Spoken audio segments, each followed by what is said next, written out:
السلام علیکم ورحمۃ اللہ وبرکاتہ نحمدہ ونصلی علی رسولہ الکریم اما بعد فاعوذ باللہ من الشیطان الرجیم بسم اللہ الرحمن الرحیم رب اشرح لی صدری ویسر لی امری واحلل عقدۃ من لسانی یفقہوا قولی اللہم اشرح صدورنا للاسلام وزین اخلاقنا بالقرآن ونور قلوبنا بالقرآن۔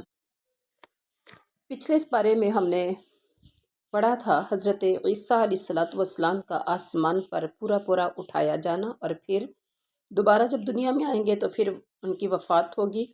اور آگے اللہ تعالیٰ نے فرمایا کہ جو لوگ نیک اعمال کرتے ہیں ان کو ان کے اعمال کا پورا بدلہ دیا جائے گا۔ اور پھر آیت نمبر 59 میں فرمایا کہ عیسیٰ کی مثال آدم کی طرح ہے۔ اور اس کے بعد آیت مباہلہ آ گئی جس میں عیسائیوں کے ساتھ مباہلہ ہوا تھا کہ تم اپنے گھر والوں کو، ہم اپنے گھر والوں کو، تم اپنی عورتوں کو، ہم اپنی عورتوں کو، تم اپنے جانوں کو اور ہم اپنی جانوں کو بلا لیں، پھر اللہ کے سامنے عاجزی انکساری سے التجا کریں اور جھوٹوں پر اللہ کی لعنت کریں، لیکن وہ لوگ مباہلہ کے لیے تیار نہ ہوئے۔ تو آج کی رکوع میں ہمارا جو سب سے پہلا ڈیلی بیس پہ الحمدللہ جو ہمارا پہلا پورشن ہوتا ہے وہ ہوتا ہے تجوید کا، اور اس کے بعد لفظی ترجمہ، پھر بامحاورہ ترجمہ، اور پھر صحیح احادیث کی روشنی میں یا صحیح یعنی قرآن کریم کی آیات کے ذریعے ان آیات کی تشریح۔ تو چلیے سٹارٹ کرتے ہیں۔ قل یا اہل الکتاب، قل کہہ دیجئے، یا اہل الکتاب، یہ والا جو ہا ہے یہ بھاری آواز میں سے ہے، یعنی حمزہ ہا جو پیٹ کی طرف سے نکلتی ہے۔ یا اہل الکتاب، اے اہل کتاب، تعالو لام زبر واو، لو تم سب آؤ، الی طرف کلمات ایک بات کی، سوا کا مطلب ہوتا ہے یکساں، برابر، بیننا ہمارے درمیان، و بینکم اور تمہارے درمیان، اللہ یہ کہ نعبد، نون کو عین کے ساتھ ملائیں گے کیسے، نعبد، ہم نون شروع میں آ جائے تو ترجمہ ہوتا ہے ہم، یہ ذہن میں رکھیے گا۔ یہ واحد جمع متکلم کا صیغہ ہے، جب شروع میں نون آتا ہے تو یہ جمع متکلم ہوتا ہے، یعنی تثنیہ جمع اس میں آ جاتے ہیں۔ نعبد ہم عبادت کریں، الا اللہ اللہ کے سوا، اللہ سوائے، اللہ کے یعنی اللہ کے سوا، اور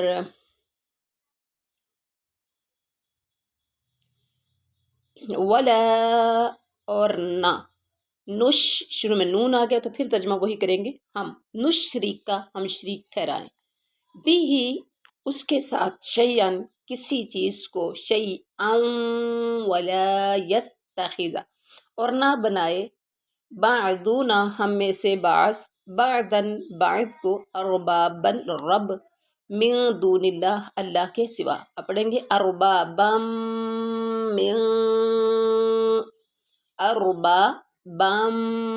من دون اللہ رب اللہ کے سوا، فَإِن پھر اگر تولوا وہ سب منہ موڑ لیں، فَقُولُوا اشْهَدُوا تو تم سب کہو، سب گواہ رہو، بِأَنَّا کہ بے شک ہم مسلمون مسلمان ہیں۔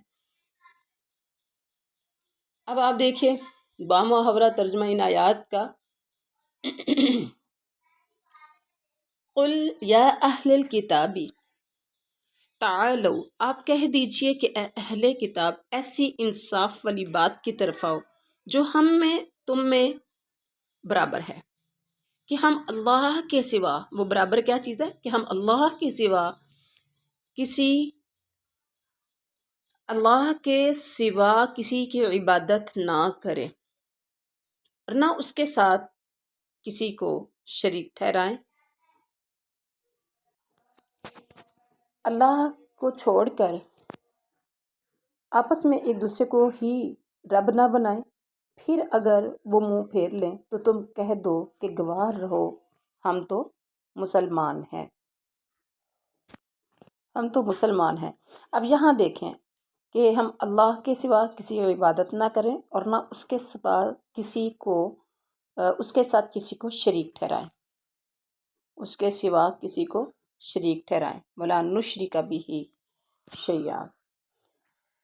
یہاں کیا ہے، کسی کو اللہ کے ساتھ شریک نہ ٹھہرائیں، یعنی کسی بت کو، کسی صلیب کو، آگ کو، اور نہ کسی اور چیز کو اللہ کے ساتھ عبادت میں شریک ٹھہرائیں، بلکہ صرف ایک اللہ کی عبادت کریں، جیسا کہ تمام انبیاء کی دعوت رہی ہے۔ اور اس کے بعد ہے وَلَا يَتَّخِذَ بَعْضُنَا بَعْضًا أَرْبَابًا مِّن دُونِ اللَّهِ، اور نہ اللہ تعالیٰ کو چھوڑ کر آپس میں ایک دوسرے کو ہی رب بنائیں، ایک دوسرے کو رب بنائیں۔ کس طرح سے؟ یہ ایک تو اس بات کی طرف اشارہ ہے کہ تم نے حضرت مسیح اور حضرت عزیر کی ربوبیت کا جو عقیدہ گڑھ رکھا ہے، یہ سراسر غلط ہے، وہ رب نہیں ہے، انسان ہی ہیں۔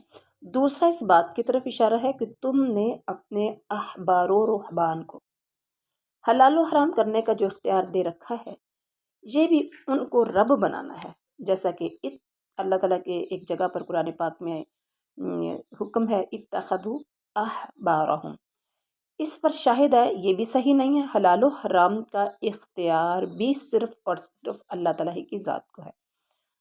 اور اس کے بعد ہے کہ پھر اگر وہ منہ پھیر لیں، تو کہو تم گواہ ہو جاؤ کہ ہم مسلمان ہیں۔ اب یہاں دیکھیے صحیح بخاری شریف میں ہے کہ قرآن کریم کے اس حکم کے مطابق آپ نے ہرقل شاہ روم کو مکتوب لکھا اور اس میں اسے اس آیت کے حوالے سے اسلام کی دعوت قبول کرنے کے لیے کہا، اور اسے کہا کہ تو مسلمان ہو جائے گا تو تجھے دوہرا اجر ملے گا، ورنہ ساری رعایا کا گناہ بھی تجھ پر ہوگا۔ کس طرح لکھا؟ فَأَسْلِمْ تَسْلَمْ، اسلم يُؤْتِكَ اللَّهُ أَجْرَكَ مَرَّتَيْنِ فَإِن تَوَلَّيْتَ فَإِنَّ عَلَيْكَ إِثْمَ الْأَرِيسِيِّينَ۔ صحیح بخاری شریف کی حدیث ہے، اسلام قبول کر لے، کسے کہا؟ ہرقل سے۔ اسلام قبول کر لے، سلامتی میں رہے گا، اسلام لے آ، اللہ تجھے دگنا اجر دے گا۔ لیکن اگر تو نے قبول اسلام سے اعراض کیا تو رایا کا گناہ بھی تجھ پر ہی ہوگا، کیونکہ رایا کے عدم قبول اسلام کا سبب تو ہی ہوگا۔ اس آیت میں مذکورہ 3 نکات ہیں، یعنی صرف اللہ کی عبادت کرنا، نمبر 2 اس کے ساتھ کسی کو شریک نہ ٹھہرانا، نمبر 3 اور کسی کو شریعت سازی کا خدائی مقام نہ دینا، وہ کلمہ سوا ہے جس پر اہل کتاب کو اتحاد کی دعوت دی گئی۔ لہٰذا اس امت کے شیرازہ کو جمع کرنے کے لیے بھی انہی تینوں نکات اور اس کلمہ سوا کو بدرجہ اولا اساس و بنیاد بنانا چاہیے۔ تمام امت مسلمہ کو چاہیے کہ وہ انہی تینوں نکات کو اساس بناتے ہوئے ایک پلیٹ فارم پر جمع ہو جائے۔ تو اس کے بعد دیکھیے یا اہل الکتاب لم تحاجون فی ابراہیم وما انزلت التوراۃ، یا اہل الکتاب، اے اہل کتاب، لما کیوں تحاجون تم سب جھگڑا کرتے ہو فی ابراہیم کے بارے میں، اور حالانکہ نہیں اتاری گئی تورات، والانجیل اور انجیل، الا من بعدہ مگر اس کے بعد، افلا تعقلون تو کیا پس نہیں تم عقل کرتے؟ والانجیل اور انجیل، الا مگر من بعدہ اس کے بعد، افلا کیا پس نہیں تعقلون تم سب عقل کرتے۔ بامحاورہ ترجمہ کی طرف آتے ہیں۔ اے اہل کتاب، تم ابراہیم کے متعلق کیوں جھگڑا کرتے ہو، حالانکہ تورات اور انجیل تو ان کے بعد نازل کی گئی؟ کیا تم پھر بھی عقل نہیں کرتے؟ کیا تم پھر بھی نہیں سمجھتے؟ حضرت ابراہیم کے بارے میں جھگڑنے کا مطلب کیا ہے؟ قل یا اہل الکتاب لم تحاجون فی ابراہیم کے متعلق جھگڑنے کا مطلب کیا ہے کہ یہودی اور عیسائی دونوں دعویٰ کرتے تھے کہ حضرت ابراہیم علیہ الصلاۃ والسلام ان کے دین پر تھے، حالانکہ تورات جس پر یہودی ایمان رکھتے تھے اور انجیل جسے عیسائی مانتے تھے، دونوں حضرت ابراہیم کے سینکڑوں برس بعد نازل ہوئی ہیں۔ پھر حضرت ابراہیم یہودی یا عیسائی کس طرح سے ہو سکتے ہیں؟ ذرا غور کیجیے۔ کہتے ہیں کہ حضرت ابراہیم اور حضرت موسیٰ کے درمیان 1000 سال کا اور حضرت ابراہیم اور حضرت عیسیٰ کے درمیان 2000 سال کا فاصلہ تھا۔ تو پھر کس طرح سے یہ دونوں دعویٰ کر سکتے ہیں؟ اس کے بعد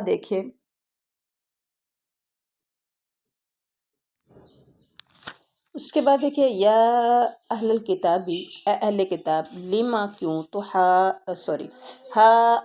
تم ہاؤلائی، سنو تم وہی لوگ ہو، ہاں تم وہی لوگ ہو، جج تم جھگڑا کر چکے ہو، فی ما اس میں، جو لکم تم میں، بھی اس کا علم، فلیما پھر کیوں، تحاجون تم جھگڑا کرتے ہو، فی ما اس میں، جو لیسا نہیں ہے، لکم تمہیں، بھی اس کا علم۔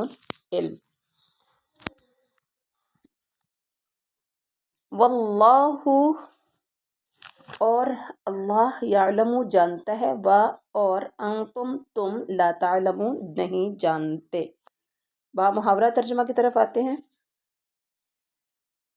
ہا انتم ہؤلائی، سنو تم لوگ اس میں جھگڑا کر چکے ہو جس کا تمہیں علم تھا، پھر اب اس بات میں کیوں جھگڑتے ہو جس کا تمہیں علم ہی نہیں، اور اللہ جانتا ہے اور تم نہیں جانتے ہو، اور اللہ جانتا ہے اور تم نہیں جانتے ہو۔ اب یہاں دیکھیے، یعنی تمہارے علم کا تو یہ حال ہے کہ جن چیزوں کا تمہیں علم ہے، یعنی اپنے دین اور اپنی کتاب کا، تو اس کے متعلق تمہارے جھگڑے جس کا ذکر پچھلی آیت میں کیا جا چکا ہے، بے اصل بھی ہے اور بے عقلی کا مظاہرہ بھی ہے، تو پھر تم اس بات میں کیوں جھگڑتے ہو جس کا تمہیں سرے سے علم ہی نہیں؟ یعنی جن کا تمہیں علم تھا اس میں تو تم جھگڑتے ہو، لیکن جن کا تمہیں علم ہی نہیں تو اس کے بارے میں تم کیوں جھگڑتے ہو؟ حضرت ابراہیم علیہ الصلاۃ والسلام کی شان اور ان کی ملت حنیفیہ کے بارے میں ہے، جس کی اساس توحید و اخلاص پر ہے۔ حضرت ابراہیم علیہ الصلاۃ والسلام کون تھے؟ وَلَٰكِنْ كَانَ حَنِيفًا مُسْلِمًا تھے، لیکن اس کے باوجود یہ کیا کرتے تھے؟ جھگڑا کرتے تھے ان کے بارے میں۔ کوئی کہتا تھا وہ عیسائی ہے، کوئی کہتے تھے وہ یہودی ہے، حالانکہ ان میں سے کچھ بھی نہیں تھے۔ اور نیکسٹ آیت میں آپ دیکھیں، ما کانا، اللہ تعالیٰ نے خود ہی اس کی نفی کر دی۔ ما کانا ابراہیم،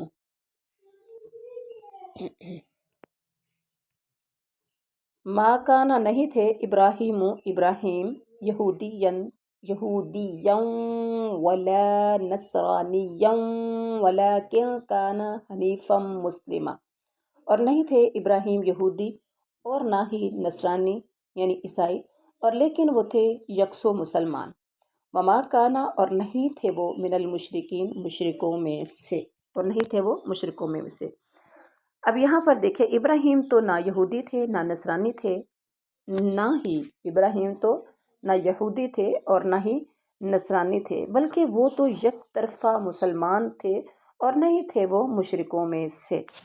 اب یہاں پر اللہ تعالیٰ نے ان کے عقیدے کی یہاں پر نفی کر دی کہ ایک طرفہ خالص مسلمان، حنیف کا مطلب کیا ہوتا ہے؟ ایک طرفہ خالص مسلمان، یعنی شرک سے بیزار اور صرف خدائے واحد کے پرستار، صرف ایک اللہ کو ماننے والے۔ ان بے شک، اولن ناسی، لوگوں میں سے قریب ترین، بھی ابراہیم کے، للذین، وہ لوگ ہیں، للذین اتبعوہ، یقیناً وہ لوگ ہیں جن سب نے پیروی کی اس کی، وہذا النبی، اور پھر ان کے بعد یہ نبی، وہذا اور یہ نبی، والذین، اور وہ لوگ جو آمنوا اس کے ساتھ ایمان لائے، واللہ، اور اللہ تعالیٰ، ولی المؤمنین، حامی ناصر ہے، دوست ہے اللہ ایمان والوں کا۔ با محاورہ ترجمہ، ان اول الناس بابراہیم، سب لوگوں سے زیادہ ابراہیم سے نزدیک تر، سب لوگوں سے ابراہیم سے نزدیک تر وہ لوگ ہیں جنہوں نے اس کی پیروی کی، اور یہ نبی اور جو لوگ ایمان لائے، مومنوں کا ولی، مومنوں کا سہارا اللہ تعالیٰ ہی ہے۔ اب یہاں پر ان کے بارے میں صاف کہہ دیا۔ حضرت ابراہیم علیہ الصلوۃ والسلام کے قریب دین کون شخص ہوگا؟ قرآن کریم میں نبی کریم صلی اللہ علیہ وسلم کو ملت ابراہیمی کا اتباع کرنے کا اس لیے حکم دیا گیا۔ قرآن پاک کی سورۃ نحل میں ہے ان اتبع ملت ابراہیم حنیفا۔ اللہ نے اپنے نبی سے کہا کہ آپ ابراہیم کے دین کی پیروی کریں۔ رسول اللہ صلی اللہ علیہ وسلم نے فرمایا کہ ہر نبی کے نبیوں میں سے کچھ دوست ہوتے ہیں۔ کیا ہے؟ ہر نبی کے نبیوں میں سے کچھ دوست ہوتے ہیں۔ میرے ولی، میرے دوست، ان میں سے میرے باپ اور میرے رب کے خلیل حضرت ابراہیم علیہ السلام ہیں۔ پھر آپ نے یہی آیت تلاوت فرمائی، یہ ترمذی شریف کی حدیث ہے۔ اور اس کے بعد دیکھیے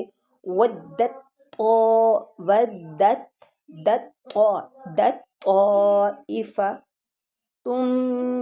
من اہل الکتاب لو یضلونکم، ودت چاہتی ہے، طائفہ ایک جماعت، من اہل الکتاب اہل کتاب میں سے، لو کاش کے،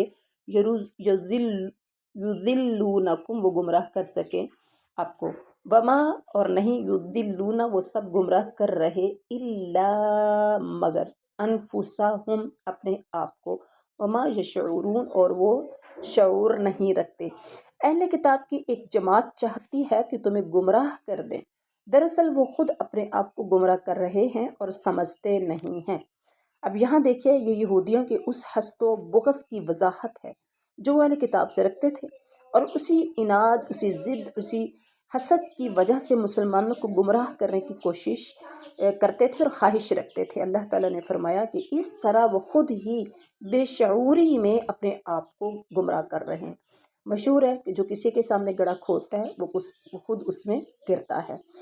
تو یا اگلی آیت میں یا اہل الکتابی، اے اہل کتاب، لما کیوں، تکفرون تم کفر کرتے ہو، کیوں تم کفر کرتے ہو،